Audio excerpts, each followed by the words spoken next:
You know that moment when the world suddenly goes quiet? Not just the sound, the whole texture of life shifts.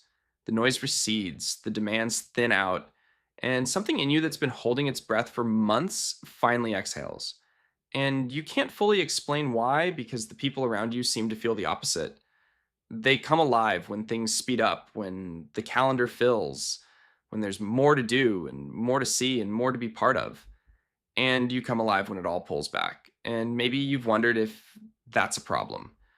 If the fact that you feel most yourself when there's less noise, less input, less motion means something is off. Like you were built for a different frequency than the one everyone else seems to operate on. But there's more going on here than people realize. What I want to show you is that this isn't a deficit. The way you come alive in stillness isn't a retreat from life, it's a signal. And once you understand where it's actually coming from, it stops feeling like something is wrong with you and starts feeling like something is being revealed. It's important to say this clearly. What we're talking about isn't laziness, it isn't avoidance, it isn't the behavior of someone who can't handle the world. It's the behavior of someone whose nervous system processes the world so deeply that it needs periods of recalibration just to stay functional. And that need, that pull toward quiet, isn't a character flaw, it's a design feature. There's a framework for this. Modern psychology describes individual differences in sensory processing sensitivity. The idea that some people's nervous systems are simply wired to take in more information from their environment, more stimulus, more data, more emotional resonance per moment. For someone wired this way, a loud room isn't just loud, it's a flood. Not because they're fragile, but because their system is doing more work per second than most people's does in an hour. And when you carry that kind of sensitivity, noise becomes expensive, not metaphorically, physiologically. Socializing, stimulation, constant input. Each one carries a cost that other people don't seem to pay. They can be in motion for hours, days, weeks, and feel energized by it.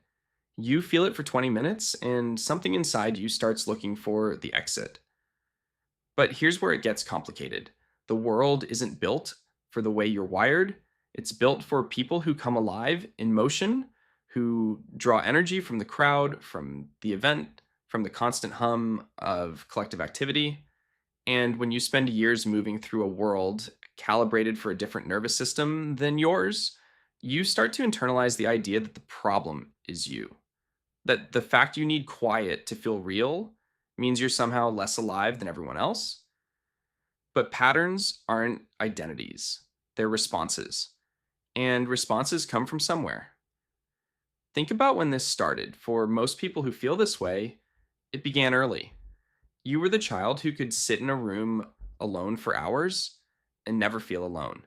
Not because you didn't want people, you did, and you do, but because the inner world was so rich, so textured, so full of things to observe and feel and process, that the outer world often felt like an interruption, not a compliment.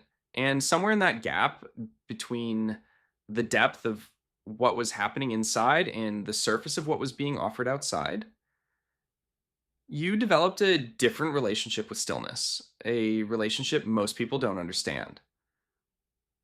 There's a study from 2015 by a researcher named Oishi that found introverts consistently prefer secluded, enclosed environments and are measurably happier in them. The interpretation is straightforward. When the environment narrows, when the sensory load drops, the nervous system can finally stop processing and start resting. But I want to push past the introvert framing because it's a little too tidy, and the reality is weirder and more interesting. There's a subset of people who come alive in quiet who aren't particularly introverted at all.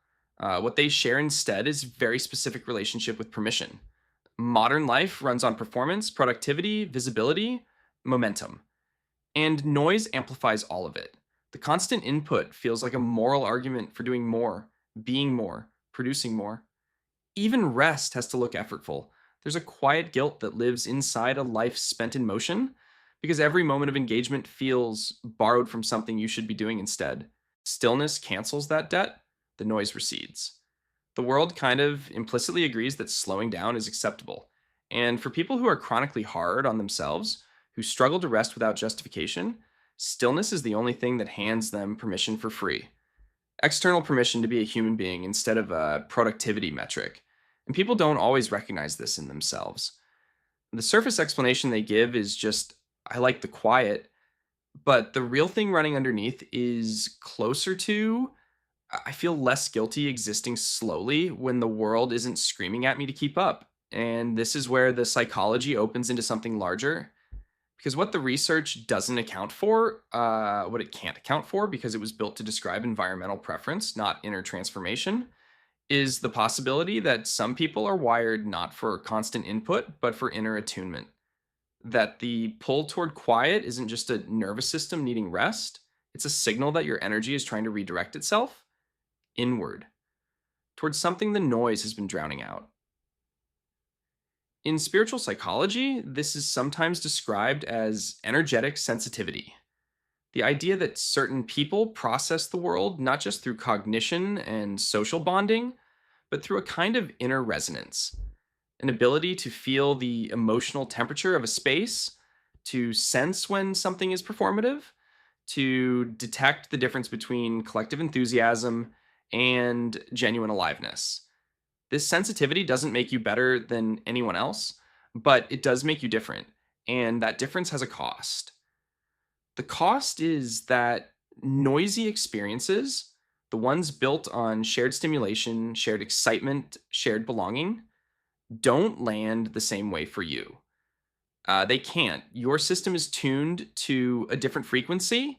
And when you spend years being told that this makes you cold or withdrawn or difficult, you start to internalize the idea that the problem is you, that everyone else has something you lack, that the window you're standing outside, the one with all the noise and the light and the motion, is where life actually happens. But here's where it becomes more personal.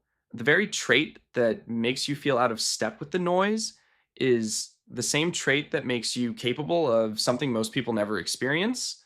The sensitivity that prevents you from thriving in chaos is the same sensitivity that lets you feel what's actually happening beneath the surface in yourself, in others, in the quiet spaces between what people say and what they mean. Your system isn't missing the gene for engagement. It's been filtering for depth this entire time. And that filter is the reason you come alive when the world goes quiet. Not because you're hiding, but because the quiet is the only environment deep enough to hold what you actually feel. There's a paradox here that's worth sitting with.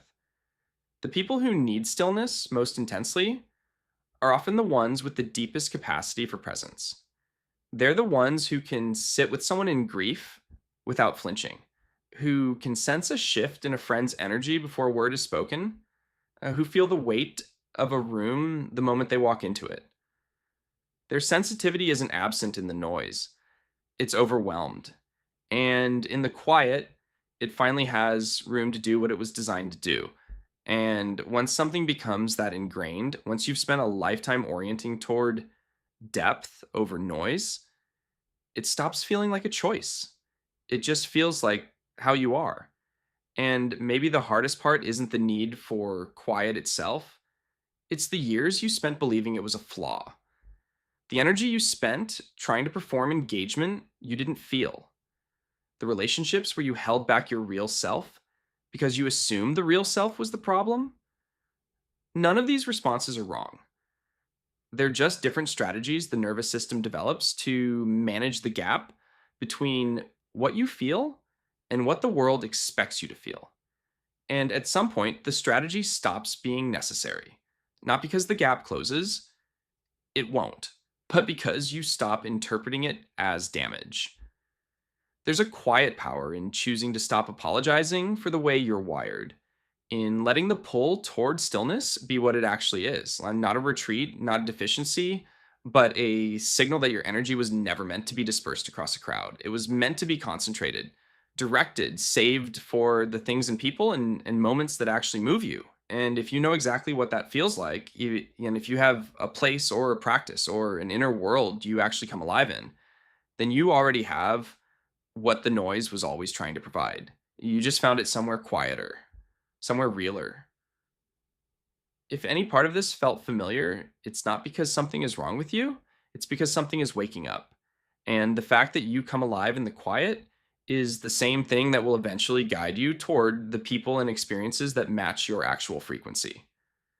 If this resonated with you, share your experience in the comments. And if you're interested in exploring more, consider subscribing.